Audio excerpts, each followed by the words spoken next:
Sœurs et frères, un signe commun. Nous nous signons chaque jour. Et des fois trop. Ce signe a une signification. C'est plutôt une identification, le signe de la croix. Et nous fêtons aujourd'hui cette fête de la croix glorieuse.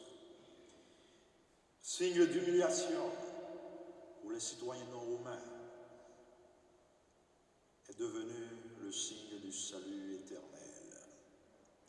Nous pouvons nous raccrocher à la redécouverte de cette croix qui est attribuée à Sainte Hélène vers 326 et à la dédicace de la basilique constantinienne du Saint-Sépulcre qui est édifiée sur le lieu de cette découverte le 14 septembre 335 en plein IVe siècle. De ce bois apparenté à l'arbre de la chute au jardin d'Éden jaillit la vie nouvelle et la gloire de la mort-résurrection du Christ.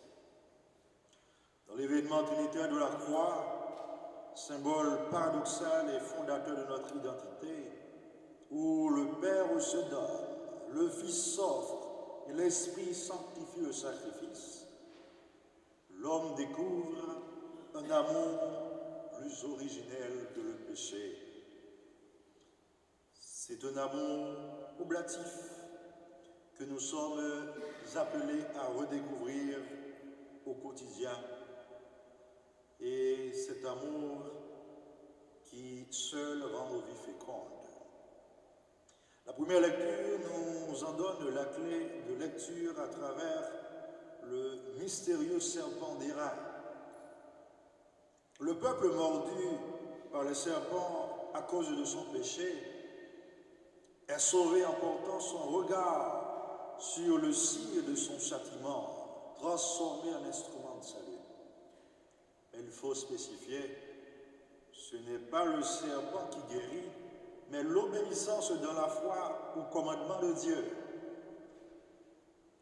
Jésus lui-même explicitera ce symbole du désert.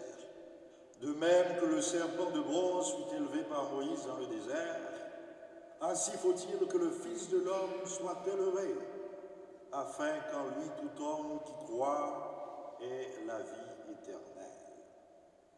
Donc, quand nous avons le regard rivé sur le crucifix, il s'agit d'un acte de foi. Nous contemplons la miséricorde de Dieu.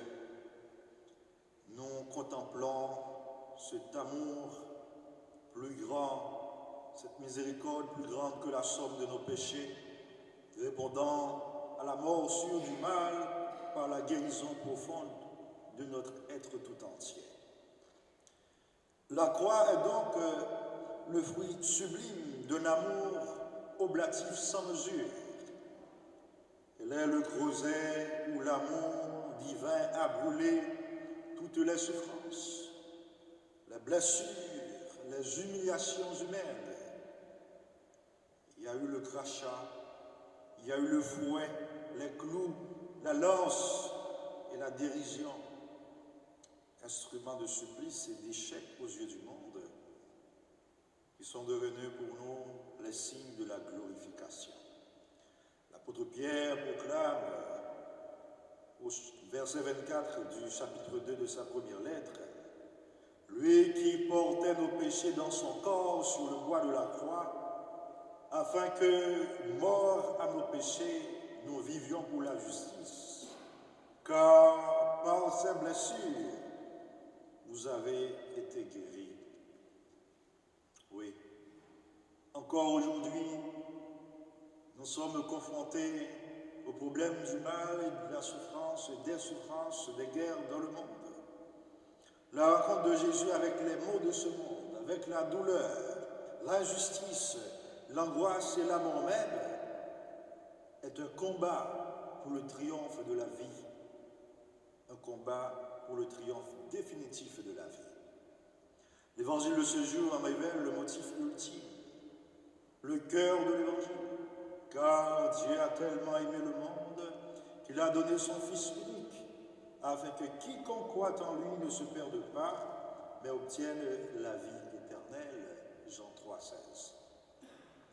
Donc, frères et sœurs, la foi au Christ passe par l'obéissance à Dieu comme la source de notre salut. Et lui, il en a parlé ainsi. La volonté de mon Père, c'est que je ne perde aucun de ceux qu'il m'a donnés. Jean 6, 39. Jésus portait en lui ce désir de salut pour l'homme et tout homme. Donc, en vertu de ce désir, il s'est offert lui-même pour nous gagner tous pour Dieu et pour notre propre salut. C'est ici que le cantique de l'hymne aux Philippiens que nous avons lu comme deuxième lecture trouve toute sa résonance. Il nous plonge dans le mystère de la gnose, de l'abaissement du Fils de Dieu. Le Christ de Jésus, ayant la condition de Dieu, ne retait pas jalousement le rang qu'il égalait à Dieu, mais il s'est anéanti. Voilà, l'obéissance du Christ depuis l'incarnation jusqu'à la mort, infamante sur la croix, est l'expression suprême, dis-je, de sa liberté divine, vécue dans l'humilité et le service. Il s'est abaissé, il s'est fait l'un de nous, devenant obéissant jusqu'à la mort et la mort de la croix. Et c'est pourquoi Dieu l'a exalté. Donc, cet abaissement n'a qu'un but, notre relèvement. Il s'est abaissé pour nous relever. Il s'est humanisé pour nous diviniser. Par le sang versé sur la croix, tout est réconcilié. Le pardon est offert à tous. Et toute langue proclame dans l'Esprit Jésus-Christ est Seigneur pour la gloire de Dieu le Père. Philippiens 2,11. En effet, le Christ crucifié est glorifié par le Père et cette glorification est devenue le lieu de notre nouvelle naissance, d'où jaillisse notre unique espérance, qui est la source de toute espérance. Notre vie ancrée en lui par le baptême doit devenir un itinéraire de foi et d'espérance, mu par une charité inventive et audacieuse à l'image de celle de la croix. Sœurs et frères, en ce jour de fête, l'Église nous redit avec force que dans l'événement trinitaire de la croix, Dieu se révèle tout amour. Et nous sommes aussi entraînés dans cette folie d'amour. Chaque fois que nous traçons sur nous ce signe de croix, ce n'est pas un geste vide, c'est la manifestation de notre adhésion à cet amour fou de Dieu.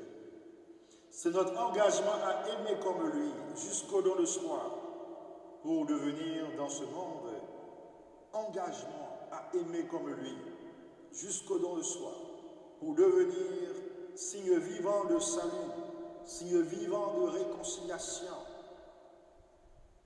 Et nous reprenons Saint Paul dans sa première lettre aux Colossiens.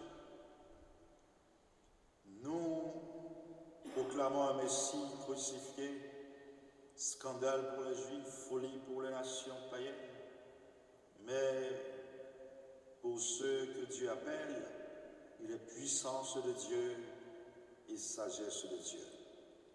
À cette fête, la douleur du Fils est liée à la douleur de la mère.